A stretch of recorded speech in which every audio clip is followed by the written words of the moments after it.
Hi everyone, this is Megan. I'm doing a solo review today of Crescent City 3, formerly known as House of Flame and Shadow. I just want to say that this is not a spoiler-free video. There are very much going to be spoilers. This whole video is a spoiler, so if you don't want spoilers, I suggest not listening to this video and listening to the spoiler-free final review at the end of this video, which will be on our Instagram, TikTok, and Facebook. But if you don't care about spoilers, then watch away. We can get right into it. Don't really know how long this is gonna take, but I annotated my book quite thoroughly, so I feel like there's a lot to go over. So, we can get into it with just a couple thoughts. I've been seeing a lot of heat about this on TikTok past couple days, or the past day since I finished it last night. And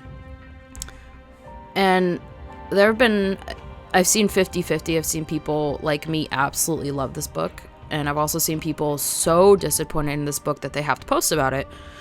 Which, your opinion is your opinion, sure. But I'll just get into saying that Sarah J Maas, this is her book. It doesn't matter how you think it was going to go. You can be disappointed, you can love it, but this is her book, this is her legacy, this is her work. To really shoot down an author for, playing out how she loves these characters and how she works these characters is just, shooting her down severely is just so wrong. There are books that I DNF before and, not really liking how she does things, but to really post a video saying like, oh, so disappointed in this book, hated this book, just because you had these crack theories that didn't come to light, that were never gonna come to light, is just so disappointing in the community. So, with that said, I'll just get into it. I annotated a lot. I'll just go through what I kind of annotated to talk about. Something I found very interesting was page 28, first chapter, how Amryn says to Rhys, the glowing ink on her back, it's the same language as the Book of Breathings. So we come to find out in one of the last chapters, that the writing on Bryce's back for the horn, that we never knew what it meant. We knew what it said. We never knew where it came from. The text, I should say. We come to find out that Regulus even says that it's their language. So I find it very interesting, and something that I feel like will be touched on later. Something that will be touched on later is that technically then the Book of Breathing is from the Astari. Something that they left behind, I guess, in Corinthian. So I found that very cool. A very small touch there. I annotated a couple funny things. Like, of course, when they're in the cell and Rune says, want to hear a joke, two angels and a fae prince walk into a dungeon. I thought that was hilarious given the circumstances of where they were. So I really did like the comedy aspect of this book. Like, Bryce's one-liners were so funny. And I just found them very comical, and, given the situations at hand, that they just found humor and in the dark times that they were at. I guess I can start with like the first quarter of on how, she's switching POVs very quickly. I can see how some people find this irritating, but I found it to be a perfect mix because you have so many POVs going on, so many characters that are going through shit right now, that it's the only way to really go and explain what's happening with these characters. So that was in the first quarter. And we can bring up the elephant in the room that has been dividing the Sarah J Maas community for a while. That people had it in their head that this is going to be an epic crossover, an Avengers level crossover. And, you know, I want to touch on that. I think that the way she did it with a small amount of crossover into, like, you know, it was a good quarter of the book, I want to say. A quarter of the book of Bryce in the original Feyworld, Prythian. I feel like that was perfect. You know, I feel like it was touched on so well.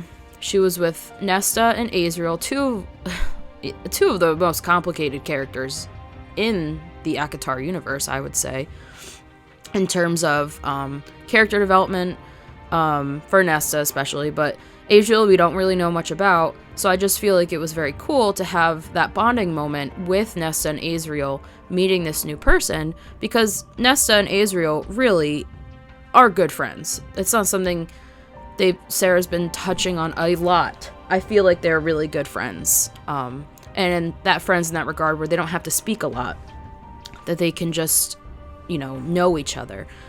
I thought that was really cool, and I was super excited for that. For her, you know, to really sprinkle in Feyre and Elaine, like a little bit in the beginning, but mostly Rhysand and Amren, I think was very cool. You know, she ended it in a way in House of Sky and Breath. They gave you a little bit of hope that there was going to be this epic crossover. She was going to stay in Prythian for a really long time. But let's face facts here. You know, it's called Crescent City. It's called House of Flame and Shadow. It's not called ACOTAR 5 or 6 or whatever you want to consider Frost and Starlight, if you want to consider that 4 or 3.5. This was not an ACOTAR book. And I think we all need to be real. This is called Crescent City. It's gonna be based around Bryce all the way. Bryce and Hunt, and what they have to deal with in Crescent City.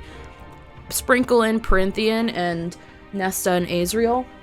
That's amazing. I'm glad she did that. Sprinkle in and Rhysand a little bit, and how you can see their point of view, that she sees them as the bad guys, but that we know they're not. But she's invading on their world unknowingly. She didn't mean to come here. She's invading on their world unknowingly, and they have to take action. So for Azrael and Nesta to come at her, you know, and she's just trying to escape, it's just so real. You know, there's no other way around it. She's gonna think they're enemies. They're gonna think she's an enemy. Sure, they have Fae in common, because that's what they are. She's half Fae. But, you know, the only common denominator, I would say, is Nesta, because they have so much in common, and Nesta can see her for who she is. And same thing with Bryce. Bryce looks at her and sees a warrior. She sees a badass. She doesn't look at her and judge her immediately like everybody else did. Cassian, even Cassian, her mate, they're mated, but at first he judged her for immediately as the bitchy sister, nasty person. And sure, she was like that in the beginning, but she had so much character development in Silver Flames that Bryce met her and just said, hey, that's a badass warrior bitch. And I really do appreciate that. That's, like, going down, you know, not going down a rabbit hole, but I really thought that the beginning with her crossing over, and as soon as she left, it was perfect. Perfect in my eyes. Didn't need any more than what was there. Because Sarah likes to sprinkle in things. She doesn't like to, you know, tell it for what it is. And I like the subtlety and the sprinkle of little lore and little hints. I love that. I love theorizing. So when she does stuff like that, it just really, really makes me happy. So to go through a little bit more, we all had our crack theories. Not gonna lie, I had some too. And I'm not disappointed by not having them. But, obviously, we all assumed that the horn was the fourth instrument in the Dead Trove. That was going to be obvious, and I'm glad it played out that way. There were some little hints about Throne of Glass thrown in there, and I did annotate those the best I could. Towards the end, I was annotating a lot, but I was just getting really into it that I was, going crazy. There was an annotation on chapter 11 the first page. She was just basically saying about the carvings that she saw. A Fae king and queen seated on thrones, a mountain different from the palace atop it. Behind them were 3 stars rising above it, a different kingdom than some ancient high lord and lady, Nessa suggested before approaching the river. I think that had to do with Terracin. Not really sure about the 3 stars rising above it. I mean, there are representation of stars in Throne of Glass, of course. But when we think of the 3 stars, we think of Romeo, and the Bloodright, the mountain. We think of that. So, but I just think to say a different kingdom, some ancient high lord and lady, which is interesting because it's kind of the other way around. It's the queen, and then Rowan's her king, but of course was the consort before that. You know, I think the banter between the 3 of them, Bryce, Nesta, and Azriel, were perfect. And Bryce really, like, she is on par with Aelin with her mastermind of thinking things that we don't know and then just letting it come to play. And sometimes that bites her in the ass in the end when she leaves Hunt behind. But she's doing it for the world. She's not doing it for herself. She's not doing it to be like, oh, I outsmarted them, ha! Like, she's just like Aelin. And I find that so cool that she's just like Aelin in her thinking. Aelin is only thinking about everybody else except for herself, and the same thing with Bryce. Bryce never thinks about herself, even to the bitter end. Everyone says that she's a brat in this book, and I don't agree. I find Bryce the same as the other 2 books, and Bryce has a goal in mind, and she lets that come to fruition. However she needs to do it, she's doing it. And if that even means keeping secrets from her mate for a little bit, then she does it. I very much interested, which I'm sure will be touched in the next ACOTAR book, apparently coming out next year. I don't really know the specifics. About how Azriel got Truth Teller. It was never specified, and he's very much attached to it. So when Bryce is leaving, he looks at her and pleads and says, please don't go. Meaning, like, please don't take this. Because I feel like that's a piece of his soul that is in that. So I'm just wondering, you know, if he's from that bloodline, if he's got Starborn in him, I'm not sure. But I'm very interested to know in the later book how he came to have that, because it's gonna be an Azriel book. We all know this. I also annotated when Nesta used the mask for the first time in this book. And I also very much love that Nesta can just, at will, put silver flames in her hand, on her sword, coming out of her eyes. I just very much love that power development with her. But when she puts the mask on and she's not taking it off, and Azriel is saying, you know, Gwen and Emery are waiting, and Feyre and Elaine, and Nyx, Cassian, you know, you have a mate at home, Cassian's waiting for you. She is still having that trouble, apparently, taking off these dead trove items. Where I feel like it, as in Bryce, because she is connected to the horn so thoroughly that she can just take it off, and there's no hesitation. She can just remove it and she's fine. And it really just shows how powerful Bryce is. You know, in House of Earth and Blood, I'm pretty sure that's the first name, in the first Crescent City, you know, at the end, when she does her drop, we really see that she rivals her dad in power. And we get that number, right? And we get that visualization, but we were always really wondering, how powerful is Bryce? Feyre is powerful in her own right. There are even theories that she is the mother, because she has all power. And then Aelin, we've seen Aelin time again in Throne of Glass, this ultra powerful woman, and we just kind of never really knew Bryce's power, really seen it. We've seen the Starlight blind, we've seen the Starlight help rebuild after the first book at the end. We've seen all these things, but we never really knew what her limit was. And for Bryce, I don't think there's a limit. She, time and time again, is collecting these Starlight, the 1/3 of these Starlight powers that Thea and her daughters, Celine and Helena, had separated and put into different items, put into different locations. I think it's crazy that there's just no end. She is just capturing all this power, and I love that there's just really no end to it. I annotated as well that Nesta loved, and it's in the bonus chapter as well, I can go over that at the end. Nesta is so in love with the basically Spotify on Bryce's phone. Nesta is such a close character to me. Like, you know, I feel that she represents me as a person. I felt so misunderstood in my life that reading her character, that's one of my favorite books. I can resonate with her all over again. And for her to just be like, oh, I really like your music on your phone, like, can you keep playing this music? That, because it puts her at ease and gives her some connection to someone else that she feels like she doesn't have any connections to. Just, I loved that. Even the smallest things, like, can you just tell me how this thing works? And please play more music, you know, because Nesta is blunt, you know, so play more. She's just saying, hey, can you please just play more? And I just love her. I really do. I had some more annotations. I also annotate when things catch my eye, but then they're discussed later on, so that's why I'm not going to talk about every single one. I did have a crackhead theory on page 189. When Celine pops up in Azriel, he says, Azriel said softly, voice tinged in pain, she looks like Rhysand's sister. When you go to the bonus chapter, Bryce says, do you have a mate, to Nesta? And she said yes. And she said to Azriel, do you have a mate, girlfriend, partner? He said no, very quickly to all of them. I really am, this kind of gave me a little bit more of a thought. Like, you know, what if Rhys's sister, who we still don't know her name, I'm pretty sure, Rhys's sister was Azriel's mate.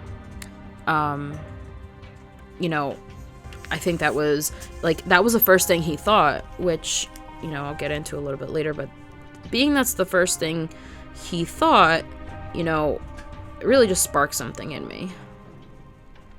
So then moving on to right after that, you know, we have the bombshell dropped on us that, you know, that, let's see, that basically Rhys, from what I'm gathering, Rhysand, his family, Nyx, they are descendants of Celine. That is what I was gathering. That's why Celine looks like Rhys's sister. So that being said, you know, there's still no word onto what his last name is. And we really thought that we were going to get his last name in this book. That was one of the crack theories. I was like, oh, please, like, say their last name. But, you know, whatever. So I found that very interesting. That was on one of the bingo cards I saw that I've been following, was related to Thea, which, you know. Another Throne of Glass annotation I had here. Celine was saying in her video monologue thing, they were Fae like us, but not. The ears, the grace, the strength were identical, but they were shapeshifters, all of them. Each capable of turning into an animal, and each, even in their humanoid body, equipped with elongated canine teeth. That is obviously a hint at Throne of Glass. And here, obviously, I was gathering that, this is how I gathered that Rhysand is related to Thea in this spot here. I will spare you the details of how I came to wed a High Lord's son. Of the years before and after he became the High Lord of the Night, and I, his lady, he wanted me to be High Lady, which is very interesting because they did not believe in that for a long time. They did not believe in that for a long time until Feyre came along. And soon after Feyre was Vivian, the High Lady of the Winter Court. She wanted it as well. But I refused. I had seen what power had done to my mother, and I wanted none of it. Yet when my first son was born, and when the babe screamed, the sound it was full of night, I brought him to the prison and keyed the wards into his blood. I want to know what that means. That was a very interesting thing that she had said. But she didn't say, she said wards, not words. W-R-D-S. W-Y-R-D-S. She said wards. No one knew that the infant who sometimes glowed with starlight, had inherited from me that it was the light of the evening star, the dusk star. But if Selene had that starlight that her son inherited so long ago, 15,000 years ago, and Bryce is related to Helena with the starlight, at what point did that starlight breed out of that line? Because Rhysand does not have starlight. He has night. He has shadows. And at what point did that breed over for Avalon, for Rune, to have not only the starlight shown later on, but also the shadows? So he has powers of both bloodlines. I did have another crack theory in chapter 24, page 245, when Bryce finds Vesperis in the crystal. And she said, was she wearing lipstick? No one had lips that vibrantly red, blowjob red, Danica had once quipped. I immediately thought of the villain in Throne of Glass, Maeve. I instantly thought of her, but then next page I was like, oh, never mind. There goes my crack theory. You know, we met Vesperis, and I'm wondering, you know, how it got to be that Bryce had known her as Hesperus, but she was like, no, my name is Vesperis. I'm just wondering if that was just kind of just playing like, you know, like the phone game. Like you hear, the first person hears it right, and then down the line, we kind of lose what was said. Now we can go over to the reveal, early in the book, almost halfway, that Lydia has sons. This is a big thing that was revealed. I did not see this coming whatsoever. I just really like that Lydia is such a complex character that in the beginning you hated her, and then in House of Sky and Breath you were kind of like, you know, I kind of sympathize with her because we knew she was Day a little bit later on, and she's just such a complex character, and to see her crack and see that this is what she's been fighting for this whole time, like, I definitely teared up in this part, revealing that those are her sons. That blew me out of the water. I did not expect that. We can move on to another annotation I had. I've been seeing this a lot. I've been seeing the mention of a stag very frequently. It is kind of like a little bit of a highlight, or I want to say mascot type of thing for Avalon, which I found very interesting. Because there was a stag boat that picked up at the Black Dock for Bryce to go over to Avalon. And then also, the Avalon King Morven sat on a throne of stag horns. And obviously we know that the stag is a representation of Throne of Glass. Aelin had found the ancient stag. So it's a big representation of Terrasen. Terrasen basically is about the stag. So very, very interesting to see where that came into play, how that came into play. And again, it's all what ifs at this point with Throne of Glass. I had annotated on page 511, when Hunt is going through all his guilt and wondering if he can overcome everything he's going through, I had annotated that he was kind of having a panic attack in the cave, and he said she hadn't told him why, likely due to their fight. She hadn't told him, which meant his mate probably no longer trusted him, and he had no idea how to start fixing that. That was the start for me of his human side. And he does have a human side. He's an angel, a prince of hell, we find out, or a son of the prince of hell, technically. But he has this human side that he loves her so much. He loves his mate so much, but there are times where you doubt them, and there are times where you kind of don't like them for something that they do, and that is so real.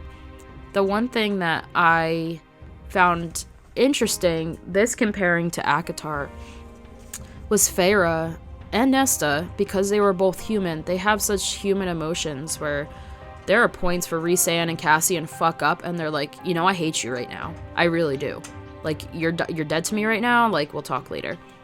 But them, on the other hand, because they've never been human, they just see their women as such perfection, that they could do nothing wrong, that they don't hate them at any point. Cassian, a little bit, like, you know, there are moments where he is not nice to her and whatever, but he had such a complex mate to deal with, Nesta. So, but Feyre is more level-headed, she is sweeter, and so Rhysand to be like, oh, she's perfect in every way.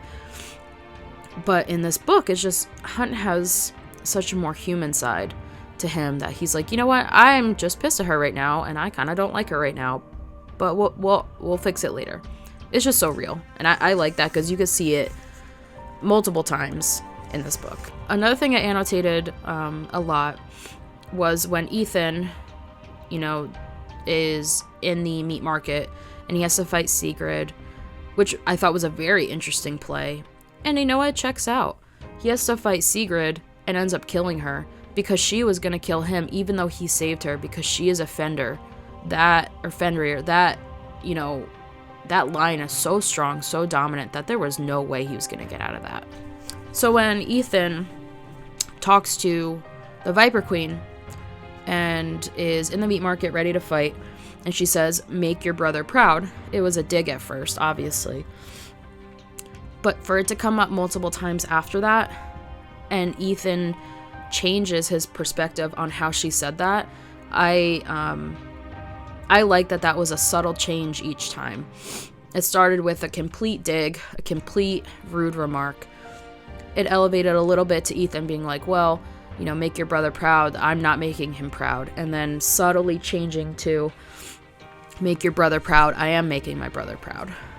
I thought that was a great subtle change that she had done. I also like that the whole Hunt being the son of the princes of hell, basically he was a test tube baby. So I think that was very interesting how they played that out. You know, we expected the typical, oh, you know, one of the princes of hell went to Earth and banged his mom, and that's how that happened. But no, it was basically he was an experiment, and the Thunderbirds were experiments as well. That's why he had the same powers, kinda, as them, which I thought was very interesting. It was a very interesting play on that kind of situation that plays out in books. Page 553. When Thanatos says, this is no game, girl. And Bryce leveled a cool look at the Prince of the Ravine. I'm sick and tired of people using girl as an insult. I was so there for that. She is so right. You know, it really has been made into an insult for her. Almost just like a patronizing, like, oh, you young girl, you have no idea. And it's not an insult. And I am so glad that she finally said her truth about that. It needed to come to light. When Bryce, first off, when Rune kills the Autumn King, that was so deserved. And I'm so glad that happened. That he was the one to pull the trigger. Or pull the sword back and cut his head off, I guess. I am so glad that he was the one to do that. And Bryce killing Morven, the king of Avalon. And then she says, as I was saying, for the moment, I'm queen, I'm judge, jury, and then she says, and I'm your motherfucking executioner. I thought that was the most brilliant line she could have thrown in there. That was so Bryce, and I love everything about that for her. I was pretty much cheering at that part. And I, you know, obviously, we have Avalon, and at some point, the Throne of Glass characters came over and settled in Avalon, and I'm just wondering at what point this Fae mentality just came over here, because it was not like this in ACOTAR, it was not like this in Throne of Glass. At what point did this Fae mentality start, where women are so much less than the men? It makes me really wonder and I hope that it can get touched on later on. But I'm glad that they killed them. They were useless. They were shitheads. And I'm glad that they got rid of them. Coming up in the ranks of, like, a really cool character. And this whole time, you know, this crackhead theory that was going around was that the characters in Crescent City had basically multiverse characters in ACOTAR. We were all kind of comparing Hunt with Cassian. We were kind of comparing, you know, Bryce with Aelin. So we were always kind of comparing, like, what is the counterpart to these characters? And then it kind of, you know, came to fruition that it's not really like that. But a character that stood out to me that is kind of like Nesta, that I'm glad that they added to this book as a little bit of a, because we have these happy-go-lucky characters, you know, Declan, Flynn, Rune, they all have their shit. Ethan, they all have their shit, but they you know, they have comedy, they have emotion. And I think a character, adding a new character that's kind of like Nesta that you wouldn't really expect, is Sathya. And I found that very interesting that she added this character as a buffer. I felt she was a buffer because she is a no-nonsense. She is just like Nesta. She's a no-nonsense girl. She knows how to talk to royals and how to talk to house heads. And it's proven. The way she talked to the Ocean Queen, the way she talked to the Viper Queen, she knows her shit, and she knows the ways to get around things. It was clear in the beginning that she was just going to let whatever happened to her. But then she was given that choice, as Nesta's given a choice, and said, like, you know what, you can change your life, you can do these things, you can come with me and change your life for the better. And she does that. I thought Sathya, you know, she asked Bryce questions without backing down. She wasn't like, oh, sorry, I'm not going to ask a question. No, she kept going and digging at her because that's what Bryce doesn't have. Bryce doesn't have as much of a great character she is. She doesn't have that down-to-earth character, friend, that is like, you know what, no, you need to tell me what the plan is. You need to tell me how you're feeling. You need to tell me why, so on and so forth. And that's Sathya, and that's Nesta as well. Nesta is blunt. She's asked these questions. She doesn't hold back, and that's Sathya. And I very much enjoyed her character.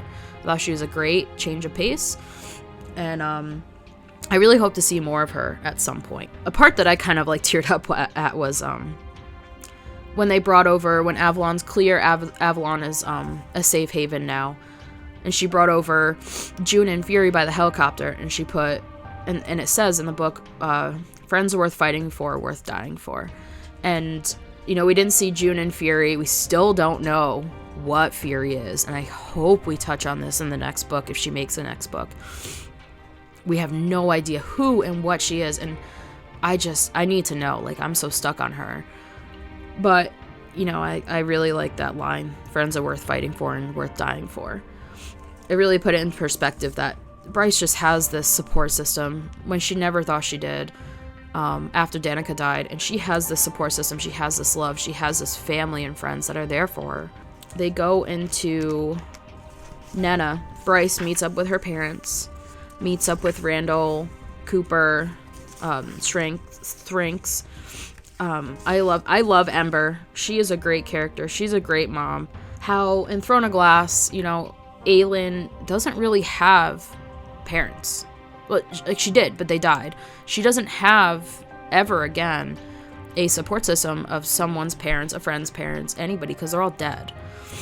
In ACOTAR, same thing. The sisters, their mother died. They didn't have a good relationship with her anyway, and their father broke down, and he was there until his last second, like the last second when he came over by the boats, and then he was gone. Rhys didn't have his parents. His father was a shithead anyway. Nobody has parents. And it was refreshing to have those wonderful parents. And like Bryce had said, like, to the Autumn King, you may have sired me, but you're not my father. Randall's my father. And they're such heartwarming characters, and I'll touch on that in a little bit. Heartwarming characters that you can't hate. You just can't hate these characters. And it's so refreshing to have that for Bryce. But it's at this point in the book where you're like, are they gonna die? You know? Like, are these characters gonna die? Because she's touching on them so much. And that was one thing that I was very scared of was, Bryce had loss. She suffered loss in the first book with Danica and Connor and the Pack of Devils. But she, since then, did not suffer any more loss. And it was unclear if it was going to be that way. Feyre and Rhysand both suffered loss, even it was short-lived, with them both dying, and stuff like that. And Throne of Glass, man, like Aelin suffered everything, suffered every kind of loss. You just don't want her to suffer anymore. So it was concerning to see where this would go. We can go over to Ethan's storyline about how he is now the prime of the pack, prime of the Valbaran wolves. I cheered when he killed Sabine. I fucking hated her. I also got upset when Sabine stabbed the prime in the head and killed him. That was just so shocking to me. Like, I did not see that coming at all. Like, the Fender line is just so dominant and so scary that it just needed to end. And Sigrid obviously is, where she is right now, and that was a last hope that didn't come to fruition. So that was shocking to me. Very much shocking to me. I very much am happy that the people that deserved to die died in the end. And this is talking about the Harpy, the Hawk. Unfortunately, not the Viper Queen. We're not there yet. But Sabine, the Astronomer, these characters that you were, and Pollux especially, oh my god. These characters that you were like, they need to go. Tired of them, fucking assholes. That they got theirs. And they got theirs respectively, and I'm very, very happy about that. Also, backing up a little bit, the fact that the Astari were putting parasites in the water to dull their magic to basically half of what the magic is in ACOTAR was so shocking to me. I did not see that coming.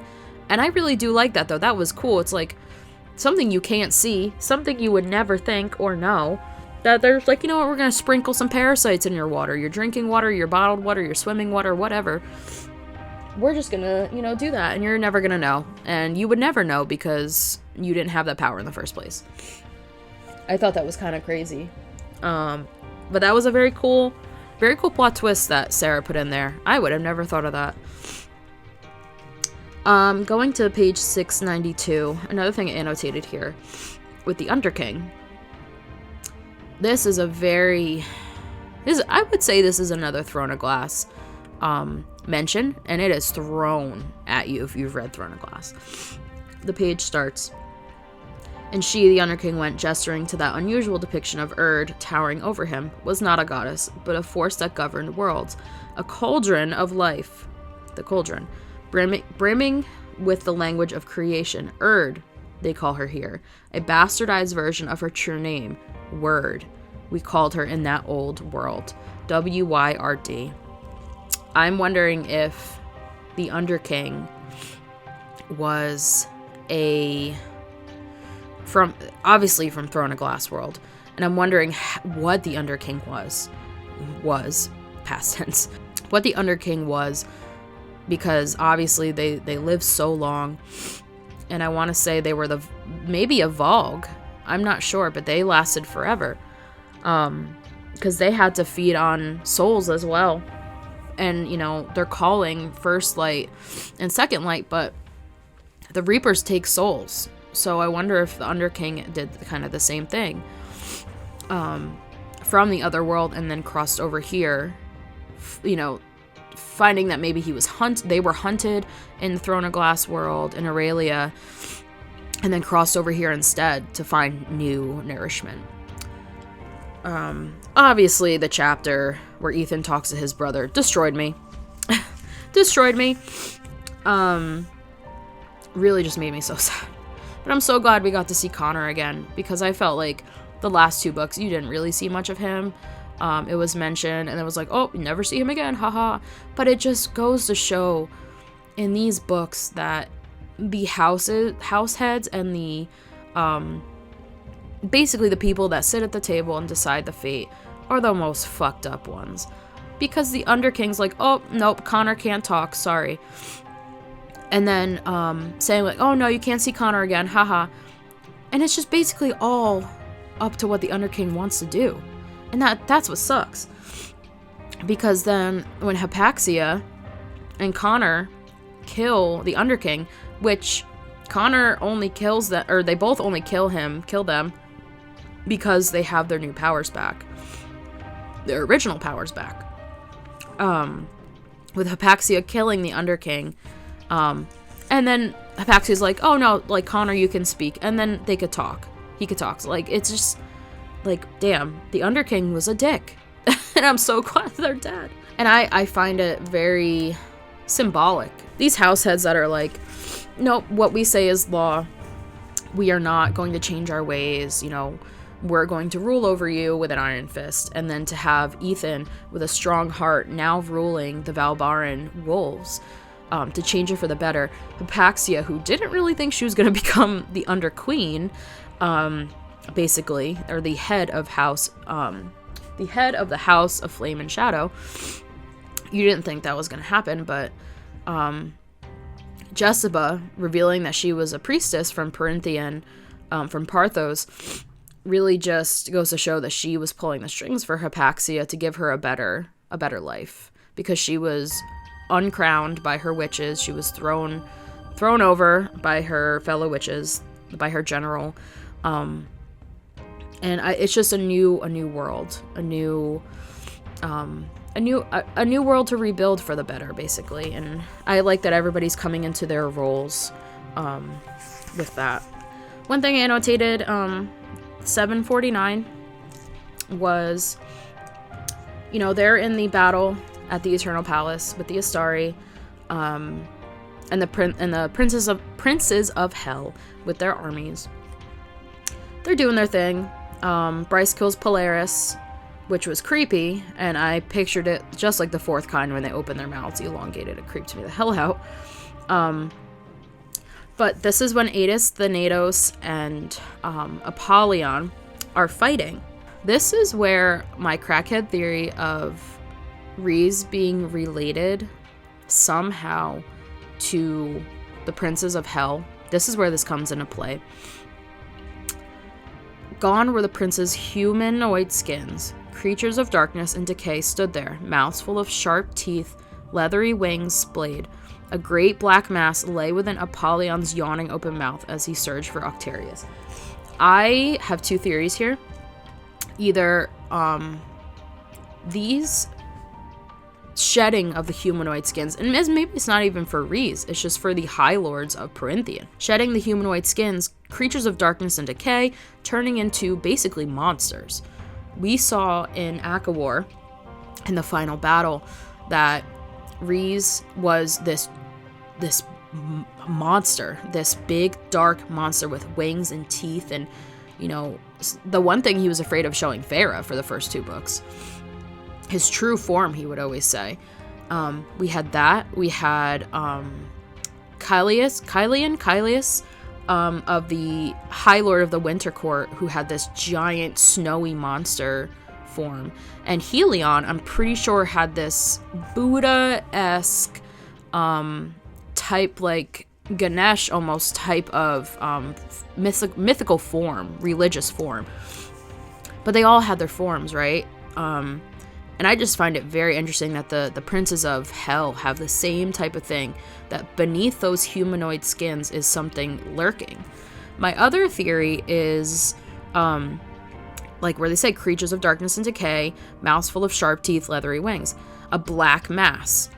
I'm thinking of Baraxis. I'm thinking of Baraxis in the pit that Cassian's so afraid of.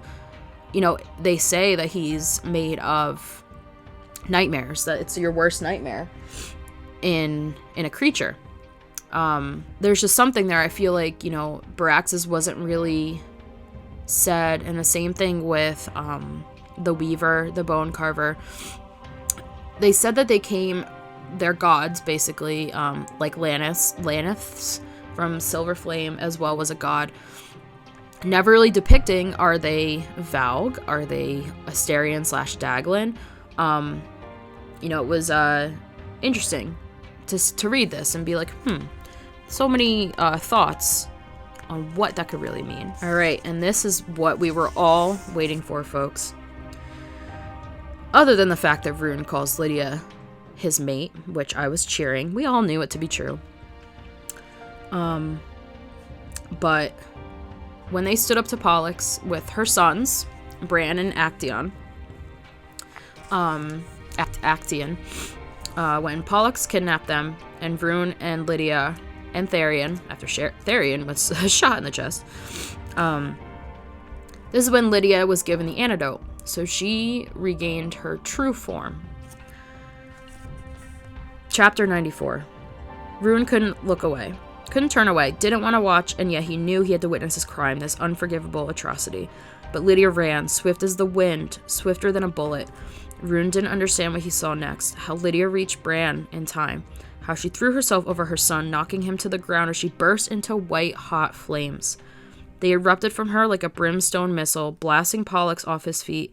Not some freak accident or bomb, but fire magic pouring out of Lydia, searing from her.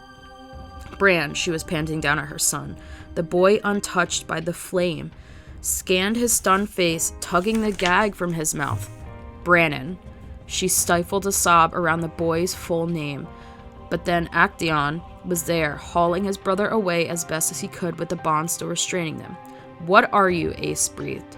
Still panting, blazing with fire, Lydia said, an old bloodline, and got to her feet. This was... I'll keep going. I'll keep going. It was daybreak. As Rune had seen her in his mind, she presented herself, her true self, to him all this time. "Get them out of here," Lydia said to Rune, hair floating up in a golden halo, embers swirling around her head. "Get the Mer to a healer." It was a miracle that Tharion wasn't already dead, given the hole blasted through him. Pollux got to his feet. "What the fuck is this?" "Shifters as they used to be," Lydia said, fire rippling from her mouth. "As Danica Fender told me we were, now free of the Astari's parasite."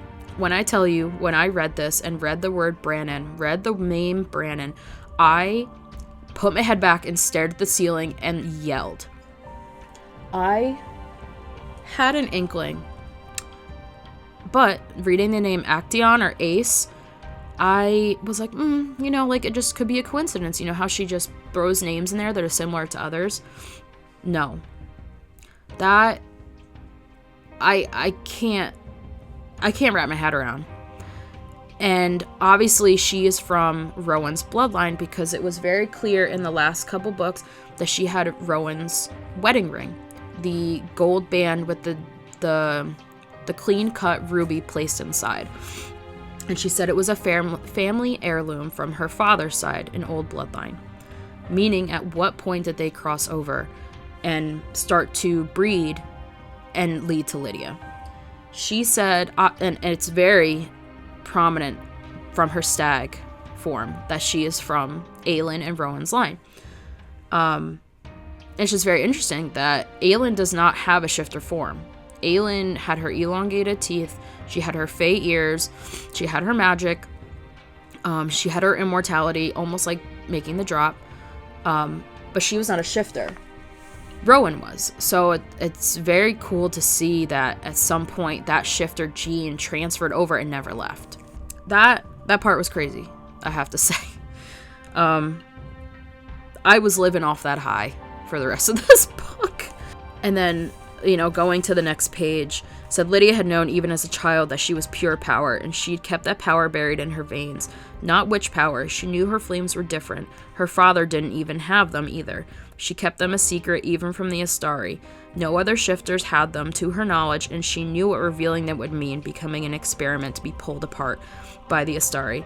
Then she had run into Danica Fender, who had somehow learned things about Lydia's parental bloodline and wanted to know if Lydia had any strange gifts, fae-like and elemental powers. It says, and what else did Danica know? Could she know about her sons? The shifters were fae from another world, Danica had explained, blessed with a fae form and a humanoid one, gifted with elemental powers.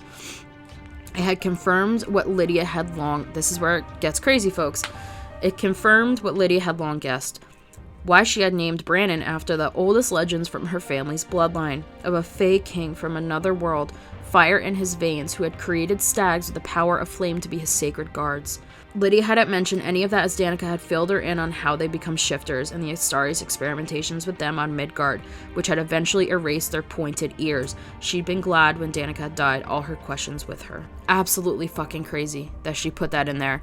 And not just to be like, oh, she named him Brandon, cool, like, just like the king. No, she named him Brandon because of the king.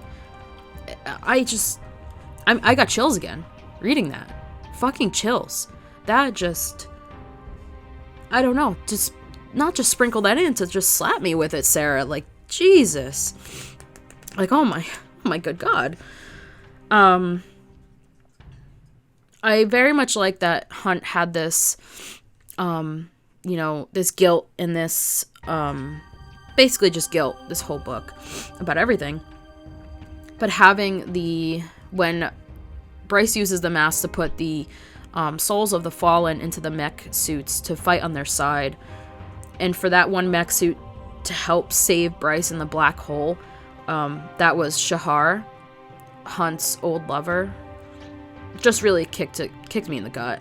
But it just felt so good that he got his closure, even if she couldn't speak to him, and knew that she had to help because, that was her love as well. And even if they were on different sides of things at times, and he felt like he was being used sometimes just as a general, but it showed that he got his closure. And for Hunt to use the Mask of the Dead was not on my bingo card.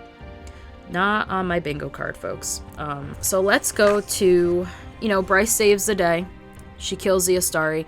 This is why I'm glad that this book panned out the way it did, because this is Crescent City, not Akatar, like I said. Her goal was to kill the Astari. She fulfilled that goal. This was, she was going to do it. She said the moment that Micah sawed off Hunt's wings the first time, she vowed that she was going to kill everybody responsible, and she did. And I love her for that. So backtracking a tiny bit, to get the mask, Bryce opened up the portal to Prynthian, to Nesta's room specifically, asking for the mask. She gave, in collateral, her parents, Ember and Randall, to Nesta, and said, if you won't give me the mask, please take them anyway. So Ember and Randall have been in Prynthian and with Nesta this whole time.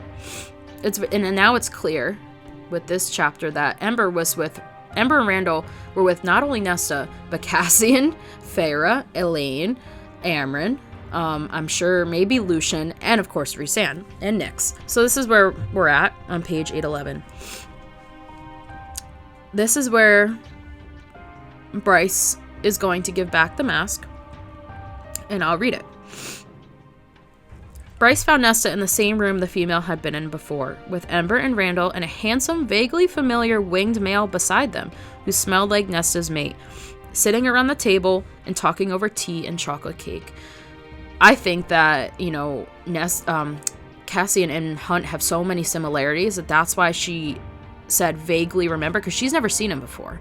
So I think that they have so many similarities. She thinks that he's familiar because her mate is Hunt. Nesta was instantly on her feet, a long dagger in hand. The male beside her also reached for a concealed weapon, swift as a thought. But Bryce only gazed at her parents, happy and at home with the Fae. The Astari are gone. Midgard is free. Bryce threw her arms around her dad and hugged him too, hugged the human warrior who had served in the Astari's armies, shredded apart his soul for them until her mom had put them back together. I love that part. Nesta and her mate tensed, and Bryce knew Hunt had stepped into their world. Just stepped in it, he didn't care. He appeared around the room, glanced at the city sparkling far below, a ribbon of river winding through it. They had to be high up in the mountain for this kind of view.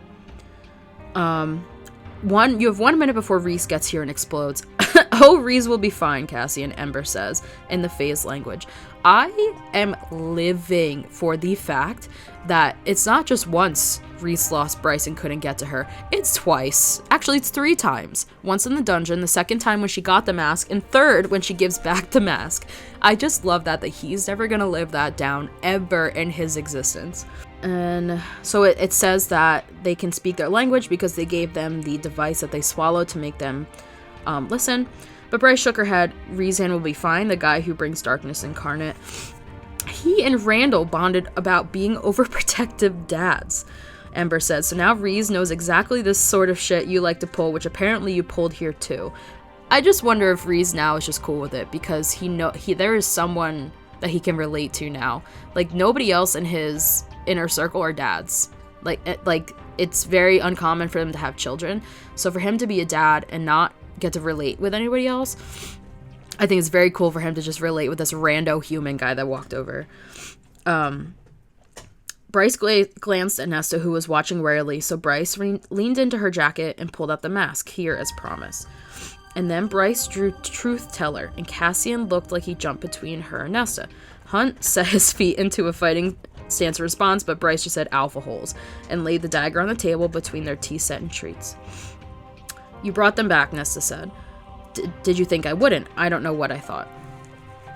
Poor Nesta's been in the doghouse since you took their weapons and dumped us here, Ember explained. I tried telling Reezan and Adriel how there's no stopping you when you've got your mind set on something, and I think Feyre, Reezan's mate, believed me, but Ember glanced at Nesta and winced. I apologize again for my daughter's behavior. Nesta makes it clear that she gave her the mask, willingly, even though Ember didn't believe her. Bryce says, okay, let's go. This is where it got interesting, folks, and this is where my heart broke but repaired itself all over again. Ember's eyes gleamed with tears, but she turned and taking Nesta's hands and clenched them tightly in her own. Despite the fact that my daughter lied and schemed and basically betrayed us, she started. But Ember continued looking only at Nesta. I am glad of one thing, that I was able to meet you. And then she says she's going to have words with Bryce and blah, blah, blah. Nesta says quietly, your mother loves you. Don't for 1 second take that for granted. Bryce says, I'm lucky. I've always been lucky to have her as a mom. Ember really looked like she might cry now, especially as she turned back to Nesta and said, this time with you was a gift, Nesta. It truly was. With that, she pulled Nesta into a tight embrace, a mom hug, like she hadn't experienced a mom hug for a long, long time. And then Randall and Cassian hug, the clasp arms, and say, thanks, friend, for everything. Cassian says to him, maybe we'll meet again one day under less strange circumstances. Hunt and Randall hug as well. They walk through the portal together. Ember at last pulled away from Nesta, but she gently put a hand on the female's cheek and whispered, you'll find your way, before walking toward the portal. Bryce could have sworn there were tears in Nesta's eyes as her mother stepped back into Midgard. I love that Cassian didn't leave the room when he felt like he was awkward, but he just started reading a random book in the room, even though he reads manuscripts but doesn't read porn like Nesta does. Nesta says, alpha holes, learning a new word, which I thought was amazing. Bryce chuckled and drew the star sword again. Cassian tensed, but Bryce just offered the blade to Nesta. The female took it, blinking. You said you had an 8... This is where I'm going crazy, guys. You said you had an 8-pointed star tattooed on you, and you found the chamber with the 8-pointed star in the prison, too. Nesta lifted her head. So I wanted you to take the star sword. Gwydion, whatever you call it here. The age of the Starborn is over on Midgard. It ends with me. I don't understand. But Bryce began backing toward the portal, taking Hunt's hand, and smiled again at the female, at her mate, at their world as the northern rift began to close. I think that 8-pointed star was tattooed on you for a reason. Take that sword and go figure out why. I think that we're going to get a whole lot of shit in the next ACOTAR next year with this. I don't think Nesta's story is completely over. She had character development, sure, but there's still a lot of unanswered questions as to what she is. Like, will this progress? It's obvious that it's progressing. But what we can expect from her. So it turns into a happy ending. As I did not think it would. And one last thing, as Bryce was dying, she got to see Danica one last time. And say the words, light it up, Danica. And I simply cried. Guys. I will admit it. So anyway, we're gonna go to the bonus chapter, because that is the end. It ends on a good note with them basically saying, so Bryce and Hunt ran out to live it together. We do find out at the end, too, that Baxian is still on Avalon, and he finds Pegasus. So we don't have Bryce riding a Pegasus, but we find out that the Pegasus are alive and well, which is crazy because those are Helion's at the day court. Those are his prized possessions, the Pegasus. So it'd be very cool to see where that leads. So going to the bonus chapter. This is the bonus chapter, the Walmart edition, in the caves with Bryce, Nesta, and Azriel. It's just them getting to know each other a little bit more. And just funny things like Azriel, it's on sight when Azriel sees Bryce again, if he sees her again. It is on fucking sight because he just is so mad at her. The ship where they were supposed to be together is not going to happen, guys, but I just think that it was very cool that they were just like neck and neck. When she's supposed to be sleeping, and she, I guess, and Azriel was watching her. She's like, Nessa was like, were you really watching her sleep? And he said, when you say it like that, it sounds unsavory. And just for them to like be laughing about it was funny. They talk about parents. They talk about mothers. They talk about themselves, pretty much. Their mates. Nesta especially talks about her mother. That's why I really think it was important for her to meet Ember, because she had told Bryce, my mother was an asshole. I never had a mother kind of to love me, and to have Ember there for a short period of time just to solidify that with her was important. And then they talk about all the music they're listening to, that Bryce plays for Nessa and Azriel, and how they like the classical, that Azriel loves the club music and the metal music. I found this very cool. That Nessa's like, just play more music, please. Like, please just play more music. I like this here. Nessa laughed again. If you weren't our captive, I think I might call you a friend, Bryce Quinlan. And she says likewise. And I love that Nessa can say that. It took her chapters and chapters and chapters to admit to Gwen and Emery that they were her sisters, that she would do anything for them. She was willing to die for them. And for her to just say, you know what? If the circumstances were different, I think I'd call you my friend. And that is just such a huge development, guys, for Nesta. And I was living for that. But yeah, that was the bonus chapter. It wasn't really much. It just was how they were getting to know each other. How Azriel liked the one song, so he just kept walking around and humming it, I think was very cute.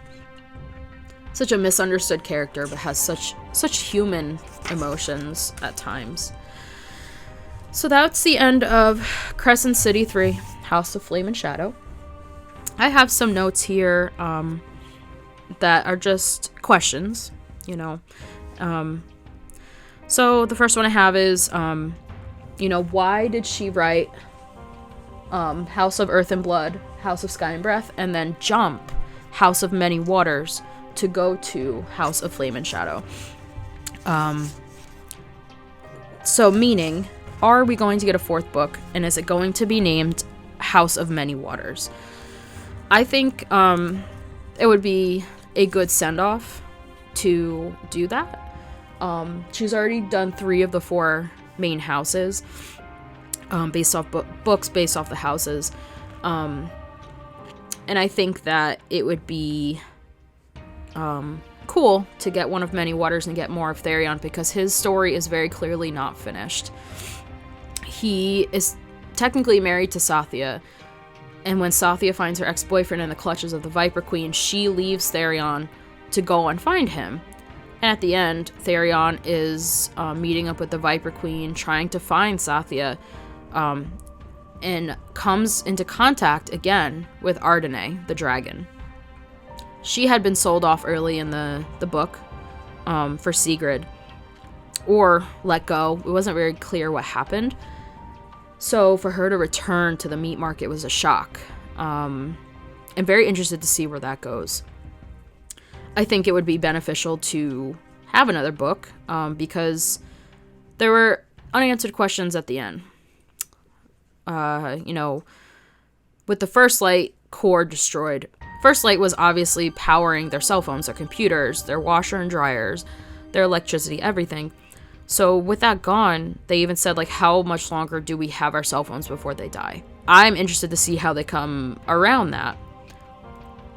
Bryce disbands the Fae house, basically, and says there are no rulers of the Fae, with the treaty that she wrote. I think it would be cool to see in the next book how that plays out, because there are consequences to your actions, and Bryce knows that. It's not going to be easy, but there are consequences to your decisions that you make, and I very much would like to see a little bit more of a political book of how that plays out. Or even, like, if it's not even a big book like House of Flame and Shadow, even a novella named House of Many Waters, of different perspectives of different things, kind of like Frost and Starlight, how things are changing and how things are being fixed and stuff like that, I think would be cool. I would like that a lot, as a kind of a conclusion for Crescent City. And you never know, there's never really a conclusion. We have these worlds intertwined in ways that we don't know. We know that the Perinthian Fae came over when the rift opened, but for the Aurelia Fae, the Throne of Glass, we have no clue how that happened. And Sarah had said that she has a more emotional set of books on the way. She also says she rewrote this book, so I'm wondering if things change and she's going to be bringing back Throne of Glass, because that was her baby. It was her first series. I'm very interested to see if we can get another book. That would be great. Another thing I'm very curious about is the Spring Court Starlight Pool from the first book of ACOTAR. Was never mentioned how that got there, really. Tamlin has said a fallen star had landed and created the Starlight Pool, but we now know that Starlight is from the Starborn Fae. So interested to see if that will be touched on later on. Again, how Throne of Glass characters came over. I could see something very similar. Aelin and Manon had opened the worlds with the mirrors. Aelin had world walked. Who's to say something didn't slip through? We had the Vogue come from where they came from. At no cost, really, just to come right over. So, who's to say one didn't straggle over later on? But it's obviously Rowan and Aelin's bloodline, so it had to have been years and years and years later. For that ring to travel for basically 15,000 years, as far as we know, to travel to modern time to Lydia is crazy. So I wonder at what point something changed. Something got skewed, something happened. Someone's mentality got fucked. Because Aelin and Rowan were true rulers and good people. For her to have a father that, was a shithead from Rowan's line is disappointing, but at what point did that change? So very interested to see that. I want to know if Brandon and Actaeon also have powers, just like Lydia have the fire power. Because just like Hunt was experimented on and was given lightning, the only other characters that were like that were the Thunderbirds, and they were put into extinction. We have fire from the Autumn King, but Lydia's is so much different. She is fire, and that's what Aelin was. Aelin was the embodiment of fire. Another thing was I want to touch on was a theory, maybe not so much a theory, but where we will go from here if there's a next book. For Hypaxia, it was touched on that she was driven out of the Witch Coven because her general took her over because she seemed her unfit for the crown, the Cloudberry crown. She is now the House of Flame and Shadow. She took over the Underking's, killed the Underking and then took over the responsibility. So now wondering if we can get a little insight. Will she go back? Will she try to take that crown? Will she have a war with the Witch Coven? How we will go from here with Hypaxia, I would really like to know. I have here Ardenne, where she went, because she is very much an enigma. She was the one thing in the second book that they were relying on to defeat the Astari, because they said that the Astari, their weakness was Dragonfire. And then we find out that the Astari's other weakness is lightning. So the Thunderbirds hunt. and obviously the princes of hell. So for Ardenae to disappear, we see her again fighting for the Viper Queen, but she has no contract. She's fighting solely because she wants to. Makes you wonder where she went and why she came back.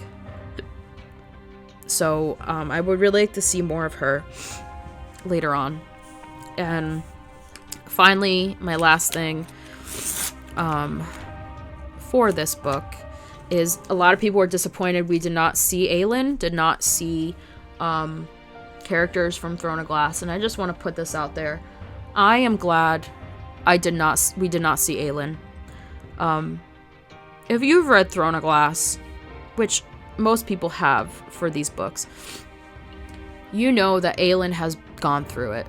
We have had loss and bad situations with our characters, but Aelin went through the most. And I'm glad that she got to live her life in peace, as far as we know, until Sarah writes more books, that she got to live her life in peace, and that's it.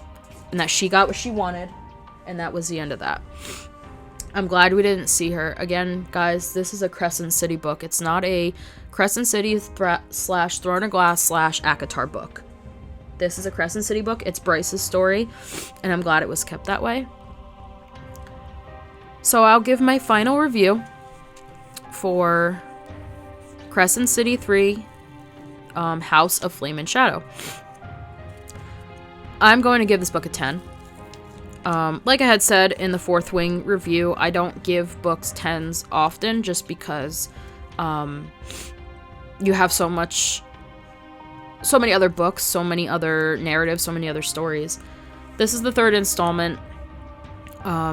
I didn't do a formal review of the first two. I would give the first one a 9, an 8.5 maybe. The second one was a 9 for me, and this is a 10. This book had everything I had ever wanted without the crossover. The twists and turns were crazy. The emotion that Sarah puts into her books is second to none. I cried in scenes that I probably shouldn't have cried for.